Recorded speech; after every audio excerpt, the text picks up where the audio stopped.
ইমানদার তো তাকেই বলে পরিপূর্ণ ইসলামের ভিতরে সেই কি ইমানদার। আপনি মুসলমান নামাজ পড়েন না, আপনি মুসলমান পূজা করেন না,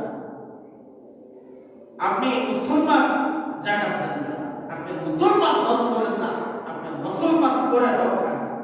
ঈমান আর মুসলমান এক না। আল্লাহ কোরআনের ভিতর কয়েকবার বলেছেন ইয়া আইয়ুহাল্লাযীনা আমানু আমিনু। আল্লাহ বলতেছেন হে ইমানদার ঈমান আনো। কি আনো? আল্লাহ বলতেছেন হে ইমানদার, ইমানদার বলছে, আবার বলছেন আমানু আমিনু। হে ইমানদার ঈমান আনো। আবার আল্লাহ বলছেন ইয়া আইয়ুহাল্লাযীনা আমানু তাকুল্লাহ হাক্কা তুকাতিহি ওয়া লা তামুতুন্না ইল্লা ওয়া আনতুম মুসলিমুন। আল্লাহ বলতেছেন ইয়া আইয়ুহাল্লাযীনা আমানু, হে ইমানদাররা আমি আল্লাহকে ভয় করে এবং মুসলমান না হয়ে কবরে আসি। ইমানদার বলে ডাক দিতেছে, আবার বলতেছেন কি মুসলমান না হয়ে কবরে আসি। তাহলে মুসলমান দাবি করলে মুসলমান হওয়া যায় না। এখন আমরা ওয়ারিস সূত্রে মুসলমান। একটি কাগজে গরু লেখা থাকলে এটা গরু হয় না, একটি কাগজে ছাগল লেখা থাকলে এটা ছাগল হয় না। আপনার দেহ অবশিষ্ট সব থাকছে, ঠিক কি না? মুসলমান দাবি করলে ঈমান কি থাকতে হবে? ঈমান থাকতে হবে। ঈমান আমাদেরকে চিনিয়েছেন কে? জনাব মুহাম্মদুর রাসূলুল্লাহ সাল্লাল্লাহু আলাইহি ওয়াসাল্লাম। একদিন নবী করিম সাল্লাল্লাহু আলাইহি ওয়াসাল্লাম 1500 বছর আগে আমাদেরকে নবীজি ইসলাম দ্বীন শিখাইছেন। নবীজি একদিন সাহাবায়ে কেরামদেরকে নিয়ে বসা, ইতিমধ্যে এক লোক আসলেন। এরকম একজন লোক আসলেন, তার বেশ পোশাক এরকম সুন্দর সাদা দবদবে পোশাক, মাথার চুলগুলি কালো। হযরত ওমর রাদিয়াল্লাহু তাআলা চিন্তা করলেন যদি দ্বারে কাছে হয় এই লোকটাকে তো আমরা চিনব, কিন্তু এরকম একজন লোক আসলো, এই লোককে আমরা কেউই চিনি না।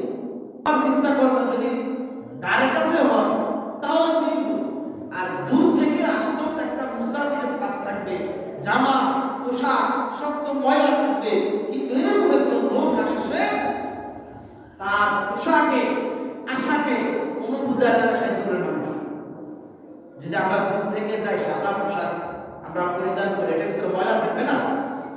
এরকম একজন লোক আসছে সাদা দবদবে পোশাক, দূর থেকে আসলে তার চেহারার ভিতর তার জামার ভিতরে ময়লা এবং মুসাফিরের ছাপ থাকবে, এরকমও মনে হয় না। আবার দ্বারের কাছে হলে তো আমরা চিন্তা। আজীব ব্যাপার। আসার পরে নবীজিকে বলতেছে মাল ঈমান। কি বলতেছে? মানে ঈমান। নবীজি ঈমান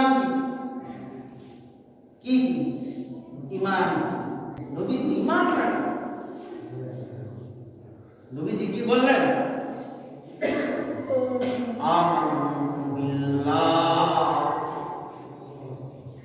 ওয়া মালাইকাতিহি ওয়া কুতুবিহি ওয়া রাসূলিহি ওয়াল ইয়াউমিল আখির ওয়াল কদরি খাইরিহি ওয়া শাররিহি মিনাল্লাহি তাআলা ওয়াল বা'সি বা'দাল মাউত।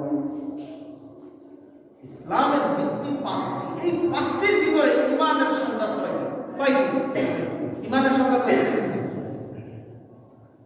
নবীজির কাছে যে ব্যক্তি আসছেন তিনি দুনিয়ার কোনো মানুষ না, তিনি হচ্ছে আল্লাহ তাআলার ফেরেশতা হযরত জিবরাইল আলাইহিস সালাম। সুবহানাল্লাহ। জিবরাইল এসে বলতেছে মাল ঈমান। নবীজি ঈমান কি? এই প্রশ্নের মুফাসসিররা বলছেন সাহাবায়ে কেরামদের মাঝে নবীজি এবং জিবরাইল আলাইহিস সালাম উম্মতদেরকে শিক্ষা দিচ্ছেন ঈমানটা। এটা বড় বিস্তারিত ব্যাপার। শুধু ঈমান সম্পর্কে যদি আলোচনা করি তাহলে কম থেকে 10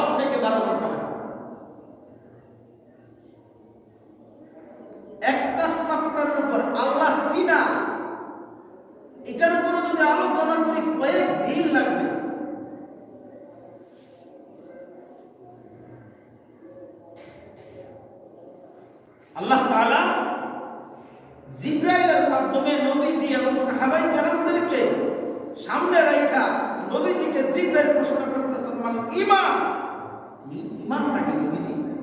যদি মুসলমান দাবি করো এক আল্লাহর প্রতি ঈমান আনতে হবে। কয় আল্লাহ? এক আল্লাহ। আমানতু বিল্লাহ। জিবরাইল আলাইহিস সালাম আল্লাহ তাআলার পক্ষ থেকে নবীজির কাছে ওহী নিয়ে আসছেন, বলতেছেন মাল ঈমান, নবীজি ঈমানটা কি? নবীজি সংজ্ঞা দিলেন ঈমানের সংজ্ঞা 6টি। আমানতু বিল্লাহ,